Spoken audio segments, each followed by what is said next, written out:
Ya, baik.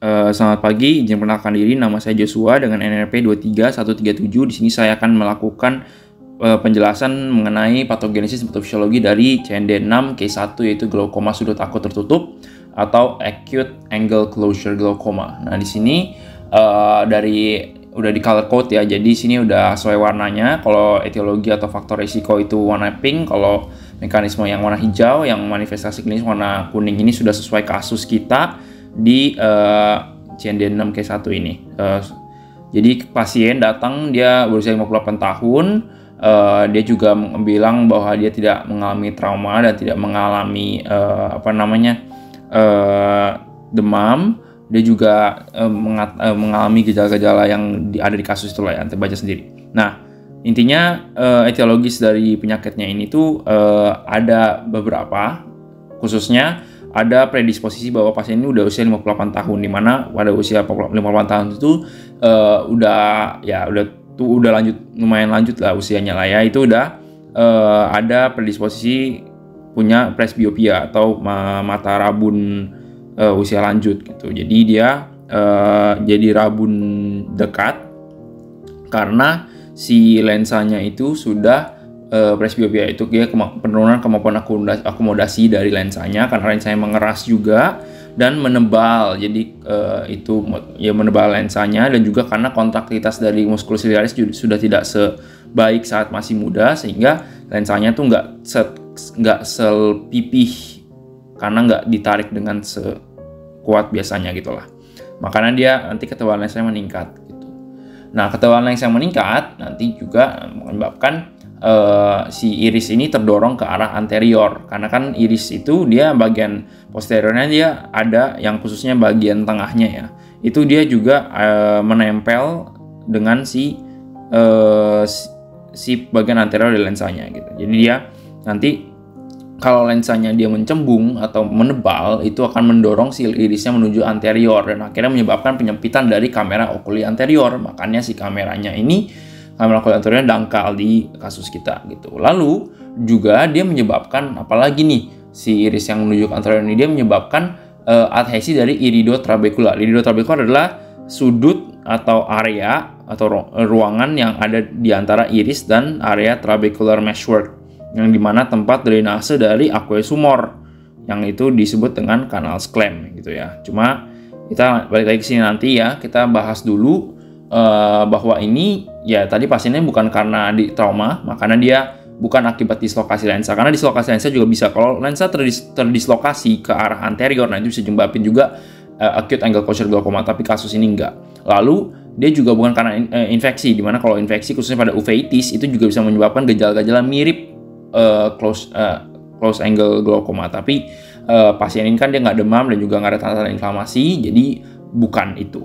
Lalu ada dua faktor risiko lainnya sih. Pasien ini dia tuh sering membeli obat warung untuk mata merah tanpa resep dokter, yang dimana obat warung untuk mata merah itu umumnya itu misalnya kita kalau Indonesia kan Insto ya, mungkin semua orang tahu Insto. Nah, Insto itu dua bahan aktifnya ada tetrahydrozolin HCl dan juga benzalkonium chloride yang nanti akan saya jelaskan. Nah, si pasien ini juga saat dia mengalami matanya tiba-tiba merah dan nyeri, dia meneteskan obat warung pada mata kanannya, tapi tidak ada perbaikan gitu. Nah, kenapa? Karena si obat warung ini sendiri kan dia sebenarnya untuk iritasi ringan, untuk injeksi konjungtiva ringan gitu ya, bukan yang karena close angle closure glaucoma. Jadi dia umumnya bahan aktifnya itu vasokonstriktor tetrahydrozolin HCl ini, itu dia menstimulasi reseptor dari alpha adrenergic yang nanti akan menyebabkan vasokonstriksi gitu. Vasokonstriksi dari pembuluh darahnya yang ada di konjungtiva, yang ada di sklera, yang ada di iris, area iris gitu ya. Tapi meskipun dia menyebabkan terjadinya vasokonstriksi untuk mengurangi mata merah itu sendiri, yang tadi yang dimana si pasien ini melakukan meneteskan obat matanya karena matanya merah, itu malah menyebabkan juga midriasis atau pelebaran atau dilatasi dari pupil. Kenapa? Karena pupil itu sendiri khususnya otot pupil untuk dilatasi, itu juga memiliki reseptor alfa adrenergic yang distimulasi karena obatnya ini. Makanya si pupilnya midriasis. Nah, ketika pupilnya midriasis, dia malah mendorong atau terjadi namanya closure dari iridocorneal angle. Nah, iridocorneal angle itu apa? Jadi itu angle atau sudut dari antara iris dan kornea, yang dimana di situ ada si canal sclem atau si trabecular meshwork itu sendiri. Nah, ketika dia midriasis, itu akan terjadi semacam crowding di area sudutnya itu, dan akhirnya bisa juga menyebabkan closure atau penutupan sudutnya itu karena si irisnya melebar gitu kan, dan itu menyebabkan adhesi dari iridotrabecular tadi sendiri gitu. Dan akhirnya ini juga si pasien ini mengalami refleks cahaya pupilnya menurun karena pupilnya ini, karena obatnya itu menyebabkan dia midriasis. Itu kalau dites pakai pen light untuk refleks cahaya, dia nggak akan dengan semudah itu meiosis gitu atau mengecil atau pupilnya konstriksi karena efek obatnya tadi yang menstimulasi dari midriasis. Setelah itu, si pasiennya kan ini sering meneteskan, dan dia juga pakai obat ini dalam 3 hari ke belakang ya, kurang lebih 3 hari ke belakang, atau bahkan bisa jadi lebih dari 3 hari, karena si pasien ini bilang kan dia 3 hari merah, terus 2 hari setelahnya mata itu, 3 hari lah kurang lebih ya, kan dia 3 hari merah matanya, dia pakai obatnya terus menerus.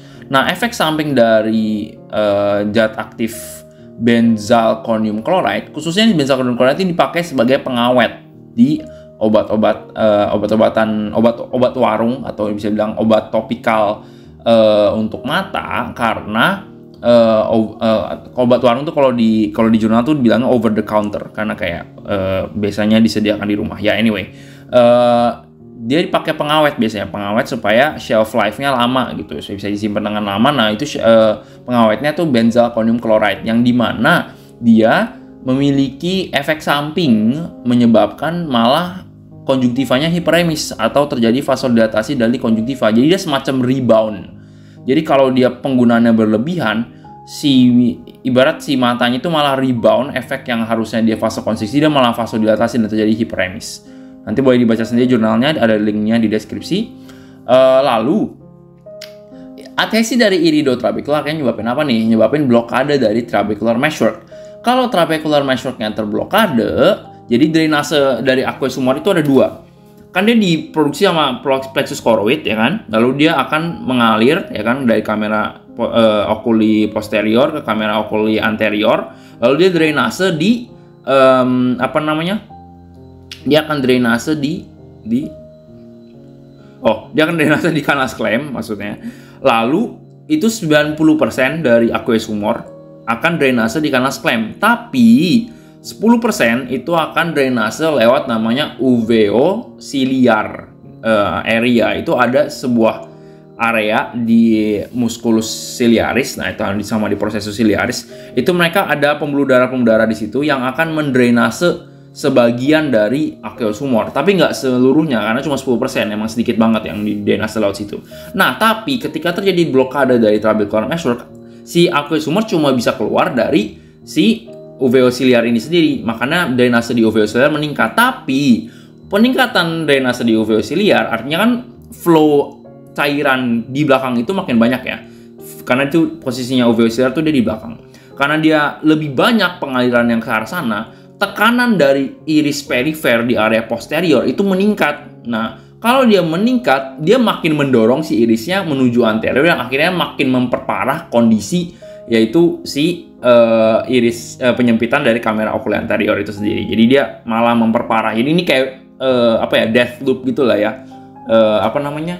Ya, pokoknya loop yang cycle yang mematikan, karena adhesi blokade trabecular meshwork menyebabkan drainase yang ke arah belakang itu lebih banyak, malah dia menyebabkan makin parahnya blokade yang arah depan itu sendiri.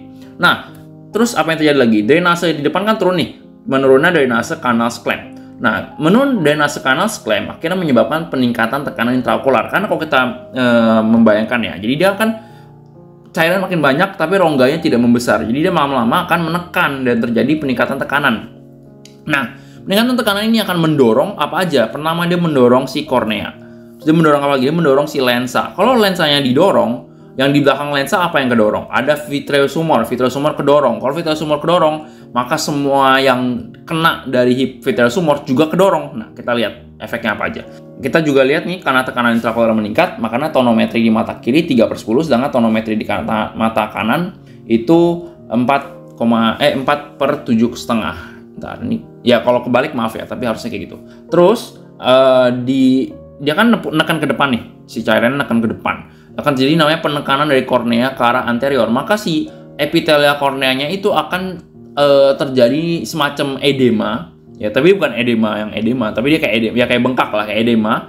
Yang dimana dia akan mengubah, yang dimana harusnya si bentuk kornea itu bulat sempurna yang memfokuskan cahaya, dia jadi bentuknya berubah gitu. Nah, kalau bentuknya berubah, maka terjadi gangguan refraksi cahaya. Ya, cahayanya jadi lebih menyebar gitu, lebih menyebar, dan akhirnya menyebabkan ketika si pasien ini ngelihat sumber cahaya itu ada kilatan-kilatan cahaya gitu yang disebut dengan halos gitu, atau kilatan pelangi gitu lah ya. Nah, dia juga menekan ke apa? Ke lensa ke arah apa? Ke arah posterior, karena dari depan kan nekanannya, makanya dia akan ke arah belakang. Nah, ketika dia akan ke arah belakang, dia akan menyebabkan penekanan menjalar ke si vitreous humor. Nah, vitreous humor ini ketekan juga nih posisinya, maka dia menyampaikan lagi, menjalar nih tekanannya ke belakang lagi. Nah, belakangnya vitreous humor ada apa? Ada retina.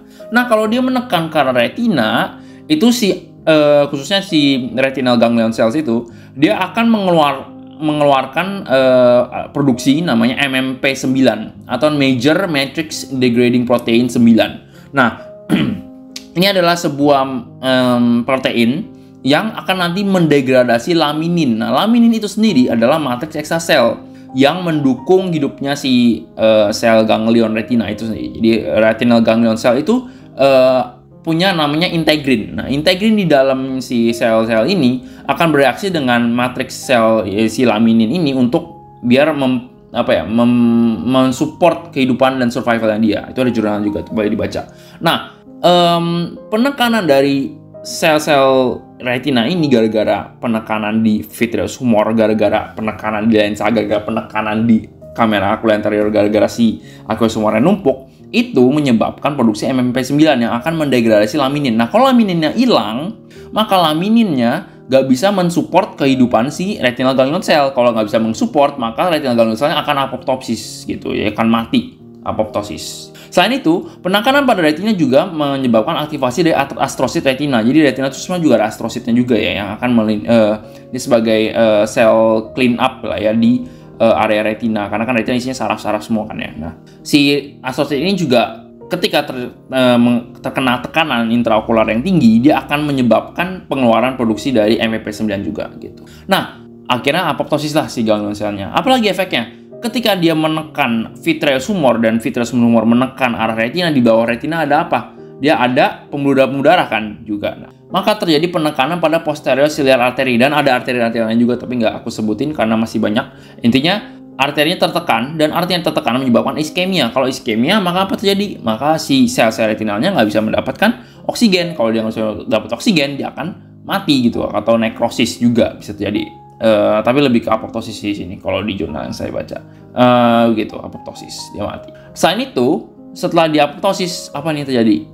Kalau retinal selnya mati, maka tidak bisa menangkap sinyal cahaya, tidak bisa melihat gitu. Makanya terjadi penurunan visus gitu. Nah, di mana sebenarnya jujur nggak tahu nih di kasus pasien ini dia retinal selnya mati udah seberapa banyak. Tapi kalau di jurnal yang saya baca, menurut yang saya gunakan untuk referensi dari patofisiologi ini, itu umumnya pasien itu nggak menyadari penurunan visus sampai kira-kira 40% retinal selnya mati gitu. Ketika 40% retinal selnya mati, baru dia kayak, oh ini kok agak buram ya, itu visusnya menurun gitu. Makanya dia bilang pasiennya kedua mata buram di sini. Lalu penurunan visus ini sendiri juga mengganggu visuospasial, yaitu sebuah sistem keseimbangan tubuh. Kan keseimbangan tubuh ada 3 ya.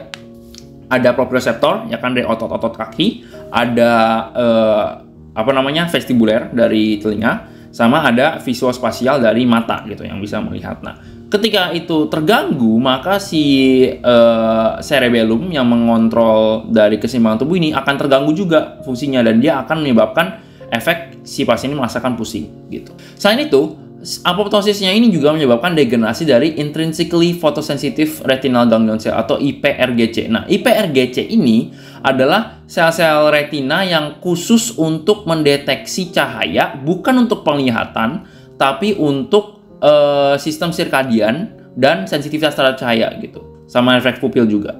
Nah, jadi si IPRGC ini kalau mereka degenerasi gara-gara tekanan yang besar dari intraokular ini, dia menyebabkan gangguan refleks pupil. Nah, yang juga bisa menyebabkan si refleks cahaya pupilnya menurun gitu ya, gara-gara refleks pupilnya tidak bisa bereaksi dengan tepat terhadap cahaya. Selain itu, IPRGC yang tersensitasi ini, yang terdegenerasi ini akan sangat sensitif terhadap cahaya. Jadi akhirnya si pasien merasa sangat silau melihat cahaya, meskipun penurunan visus gara-gara retinal ganglion cell-nya pada mati, tapi degenerasi yang IPRGC ini malah menyebabkan si pasien ini merasa terlalu silau gitu terhadap segala sinar cahaya yang masuk ke matanya gitu. Makanya dia mengalami fotofobia. Lalu apalagi yang terjadi? Si penekanan yang menjalan melalui vitreous humor ini akan menekan diskus optikus, yang dimana diskus optikus adalah tempat masuknya saraf optik ya, ke belakang gitu kan, dari ganglion masuk ke saraf optik, ke belakang ke tractus optik, chiasma opticum sama ke tractus opticus. Nah, dia akan terjadi namanya hemorrhagic gitu. Dia akan terjadi perdarahan karena tertekan si pembuluh darahnya yang ada di optik disc. Itu bisa terjadi pecah pembuluh darah karena hemorrhagic. Itu ada di jurnalnya, boleh dibaca juga. Dan akan terjadi kerusakan mekanik yang akan menyebabkan sebenarnya optic cupping, tapi di pemeriksaannya nggak ada optic cupping, jadi kayaknya enggak, tapi bisa menyebabkan kerusakan mekanik juga yang menyebabkan optic cupping, optic disc cupping. Optic disc cupping itu adalah kayak mencembungnya optic cup tapi ke arah belakang, jadi dia merusak gitu loh, dan akhirnya bisa menyebabkan si disc opticusnya jadi merah dan edem gitu. Makanya dia warna merahnya gara-gara dia hemorrhagic, lalu juga edem. Nah, apalagi nih, ketika tekanan intraokular meningkat, dia akan menyebabkan drainase venanya menurun. Kenapa? Karena venanya kegencet sama tekanan itu, dia nggak bisa mendrainase dengan baik. Bisa terjadilah kongesti di arterinya gitu. Kalau arterinya kongesti, arterinya akan melebar dong. Nah, makanya dia konjungtivanya hiperemis, dan khususnya di area silier yang bentuknya melingkar, ya kan, melingkar di area limbus, dan dia drainasenya ke arah sentral. Itu juga terjadi injeksi, namanya injeksi silier gitu. Makanya skleranya juga hiperemis karena konjungtiva bulbaris yang ada di mata, khususnya di area sklera, itu akan juga melebar. Nah, akhirnya skleranya hiperemis. Yang dimana sklera hiperemis ini kan bagian dari konjungtiva bulbaris. Jadi makanya panahnya dari konjungtiva hiperemis. Tapi konjungtiva hiperemis juga terjadi di di konjungtiva tarsalisnya. Nah, kedua matanya makanya merah, kita lihat gitu. Ini juga injeksi silier khususnya juga bisa terjadi karena inflamasi yang terjadi bukan akibat infeksi, tapi akibat iskemi dari sel-sel matanya gara-gara tekanan intraokular yang meningkat. Itu juga bisa gitu, tapi nggak muat tadi dibuat. Oke. Lalu dia juga menyebabkan apa nih? Tekanan intraokular meningkat itu akan menstimulasi cranial nerve V1. V1 itu maksudnya 5 cabang 1. Karena 5 cabang 1 itu trigeminus cabang oftalmika. Cabang oftalmika ini dia akan mendeteksi ya tekanannya itu, dan akan dia tekanannya ini adalah sebagai noxious signal, namanya noxious signal. Jadi dia bukan persepsi taktil kayak matanya kena abrasi atau kena apa, tapi dia kena tekanan yang meningkat, itu noxious signal. Dia akan ditransfer atau dijalar informasinya ke spinal trigeminal nucleus. Dan di spinal trigeminal nucleus itu dia akan nanti balik ke pons. Nah, di pons itu sendiri nanti kan ada nucleus pons kan, ada nucleus apalah yang khusus fungsinya. Nah, di sini fungsi yang mau saya ambil ada 2. Pertama ada subnucleus caudalis, yang sebenarnya ada 3 sih, yaitu subnucleus oralis, subnucleus oralis, subnucleus interpolaris, sama subnucleus caudalis. Cuma di sini saya ambil subnucleus caudalis karena si jurnalnya ngejelasinnya subnucleus caudalis, oke? Jadi subnucleus caudalis ini dia akan menyebabkan persepsi nyeri akibat tekanan gitu. Jadi nyerinya bukan karena persepsi taktil, tapi karena tekanan atau noxious signal, akhirnya menyebabkan si matanya nyeri gitu. Selain itu, di pons itu juga anehnya dia terjadi stimulasi sekunder ke nukleus dorsal aferen dari cranial nerve 10 atau spagus. Jadi dia nggak directly menstimulasi nervus vagus, tapi melalui si pons-nya ini dia akan ngestimulasi sekunder ke nukleus dorsal afferent dari cranial nerve, yaitu si vagus. Nah, kalau vagusnya terstimulasi, dia akan mengaktifasi si pusat muntah yang menyebabkan pasiennya mengalami juga mual dan muntah, meskipun dia kenanya di mata gitu. Nah, tapi kita lihat nih, si pasien ini kan dia bilang dia dia membaik atau nyerinya berkurang saat istirahat. Nah, itu kenapa? Nah, ini karena tekanan intraokular itu sendiri sebenarnya sedikit menurun saat tidur kan si pasien ini. Kenapa? Karena pertama, lensanya ketarik gravitasi. Kalau kita asumsi pasiennya tidur terlentang, ya horizontal terlentang, maka lensanya akan jatuhnya ke belakang, yang dimana itu akan sedikit membuka trabecular angle tadi, si iridotrabecular itu atau iridocorneal angle itu, dan akhirnya menyebabkan si kanal sclerotia sedikit terbuka dan akhirnya si aqueous humor bisa sebagian terdrainase dan tekanannya sedikit menurun. Selain itu juga apa? Ada stimulasi parasimpatetik. Kita harus ingat kalau rest and digest kan, rest and digest. Ketika kita tidur, stimulasi parasimpatetik meningkat. Parasimpatetik menyebabkan miosis dari pupil, makanya si pupil miosis, less crowding terjadi di area iridotrabecular gitu ya. Dan closure-nya terbuka, jadi open, dan akhirnya drainase kanal meningkat, dan makanya si pasien ini mengalami nyerinya berkurang karena tekanan intraokular sedikit menurun gitu, gara-gara yang tadi sudah saya jelaskan gitu. Nah, gejalanya ini kan sebenarnya mulai di mata kanan ya, lalu tiba-tiba jadi ke mata kiri juga. Nah, kenapa itu ya? Nah, ini sebenarnya penjelasannya begini. Secara umum itu paling sering terjadi adalah unilateral acute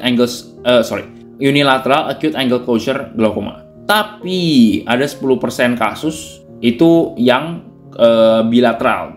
Nah, bilateral itu umumnya pada pasien itu munculnya unilateral, tapi tiba-tiba jadi bilateral. Tapi bukan gara-gara unilateral menyebar jadi bilateral, tapi memang faktanya pasiennya kenanya bilateral. Tapi karena apa? Karena predisposisi defek anatomis itu sendiri. Ya, predisposisi defek anatomis pada kedua mata pasien, ya karena tadi presbiopia, terus juga bisa karena yang tadi penggunaan obat yang berlebihan itu, sering pakai obat tanpa pakai resep dokter gitu kan. Itu yang predisposisi pasien untuk terkena kedua matanya gitu. Yang dimana ketika mata satu terkena, akan sangat memungkinkan mata yang sebelahnya juga terkena gitu pada orang yang sama gitu. Makanya kalau di jurnal yang saya baca khususnya biasanya treatment dari acute angle closure glaucoma khususnya pas kayak dini banget, pas satu mata kena, yang mata sebelahnya juga di treatment karena sangat berbahaya kalau misalnya dia ternyata emang bilateral dan gak di treat gitu.